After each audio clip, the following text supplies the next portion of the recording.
गांव में करिश्मा नाम की एक छोटी सी बच्ची रहा करती थी।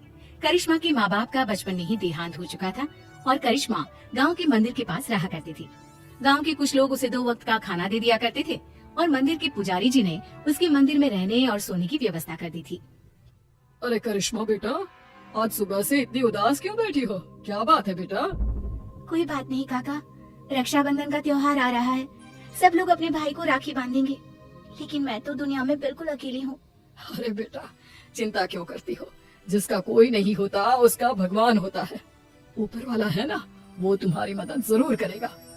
लेकिन भगवान असल में थोड़ी ना होते काका, भला वो मेरी मदद कैसे करेंगे? अरे बेटिया, ऐसे नहीं कहते। भगवान तो सब जगह होते हैं और देखना, वो तुम्हारी मदद भी जरूर करेंगे। पुजारी जी के जाने के बाद करिश्मा उदास होकर मंदिर की सीढ़ियों पर बैठ गई। उसे कुछ भी समझ में नहीं आ रहा था। तभी कुछ देर बाद मंदिर में एक साधु आते हैं। क्या बात है बेटा, तुम ऐसे चुपचाप क्यों बैठी हो? क्योंकि मैं बहुत उदास हूँ। इस दुनिया में मेरा कोई नहीं, मैं बिल्कुल अकेली हूँ। अरे तुम्हें उदास होने की कोई जरूरत नहीं है। ये देखो, मेरे पास एक बहुत सुंदर फूल है। तुम इसमें धागा पिरोकर भगवान के हाथ पर राखी की तरह बांध देना। लेकिन उससे क्या होगा बाबा? उससे कुछ होगा नहीं बेटा, बस तुम्हारा अकेलापन दूर हो जाएगा और तुम्हारे जीवन में खुशियाँ लौट आएंगी। क्या सच में ऐसा हो सकता है? हाँ, रक्षाबंधन वाले दिन सुबह नहा धोकर मंदिर की जो मूर्ति है उस पर फूल की राखी बनाकर बांध देना। इतना कहकर साधु वहाँ से चले गए।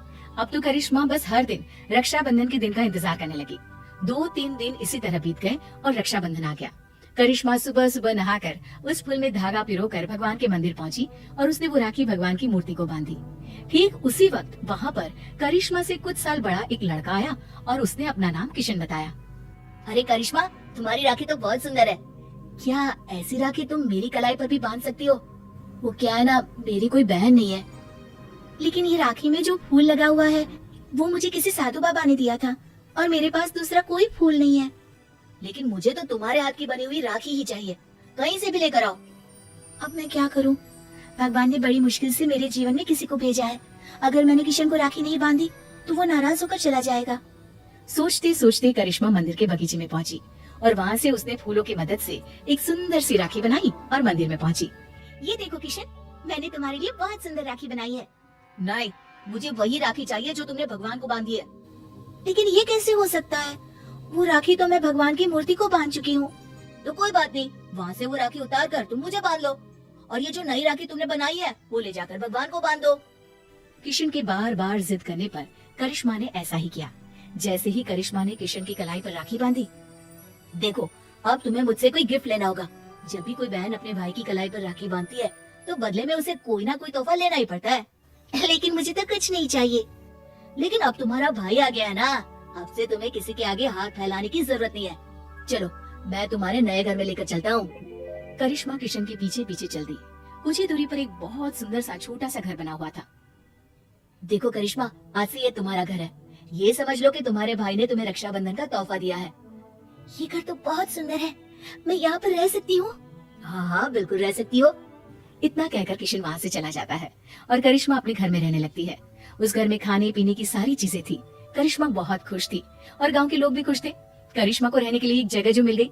कुछ दिनों के बाद किशन करिश्मा के घर आता है। देखो करिश्मा, ये तो जादू हो गया। तुम्हारी बनाई हुई राखी तो सोने के कंगन में बदल गई। लेकिन ऐसा कैसे हो सकता है? मैंने जो राखी बांधी थी वो तो एक साधारण सा फूल था। नहीं करिश्मा, वो कोई साधारण फूल नहीं था। अगर ऐसा होता तो वो सोने का कंगन नहीं बन जाता। लगता है ये साधु बाबा का ही जादू है। उन्होंने ही मुझे वो जादुई राखी दी थी। लेकिन मैं सोने के कंगन का क्या करूँगा? तुम इसे अपने पास रख लो, ये मेरे किसी काम का नहीं। किशन वो सोने का कंगन करिश्मा को देकर वापस चला जाता है। करिश्मा सोच में पड़ जाती है कि आखिर वो सोने के कंगन का क्या करे। तभी उसके दिमाग में एक तरकीब सूझती है। करिश्मा सोने के कंगन को बेचकर पैसे ले आती है और उन पैसों से उसने राखी बनाने का सामान खरीद लिया। इस तरह उसने अपनी एक राखी की दुकान खोली। अरे वाह करिश्मा, तुम्हारी राखी तो बहुत सुंदर है। सारी राखियाँ मैं खुद अपने हाथ से बनाती हूँ और ये ज्यादा महंगी भी नहीं है। हाँ हाँ, ये बात तो बिल्कुल सच है। तुम्हारी राखी बहुत सस्ती और सुंदर है। सही कह रहे हो भाई। करिश्मा की बनाई हुई राखियाँ इतनी खूबसूरत होती है कि हम जिसे भी देते हैं वो खुश हो जाते हैं। अब दूर दूर से लोग करिश्मा की बनाई हुई राखियाँ खरीदने आने लगे और करिश्मा की राखियों की दुकान बहुत अच्छी चल पड़ी। एक दिन फिर से किशन लौट कर आता है। करिश्मा, मैं तुम्हें एक बात बताना चाहता था। हाँ बताओ ना भैया, क्या बात है? देखो करिश्मा, मैं उन साधु बाबा का ही एक शिष्य हूँ और उन्होंने ही मुझे तुम्हारे पास भेजा था। वो तुम्हारे बारे में जानना चाहते थे कि तुम कितनी ईमानदार हो, इसीलिए वो सोने का कंगन मैंने तुम्हें दिया था और तुमने उस सोने के कंगन का उपयोग एक अच्छे काम में किया है। इसलिए साधु बाबा और मैं, हम दोनों ही तुमसे बहुत खुश हैं और हम दोनों का आशीर्वाद तुम्हारे साथ है। अब आने वाले जीवन में तुम्हें किसी भी प्रकार की परेशानी का सामना नहीं करना पड़ेगा। किशन भैया, तुम्हारे जैसा भाई और साधु बाबा जैसे गुरु पाकर मेरा तो जीवन ही सफल हो गया। मेरी मदद करने के लिए बहुत बहुत धन्यवाद। आपकी दी हुई जादुई राखी ने सच में मेरा जीवन बदल दिया।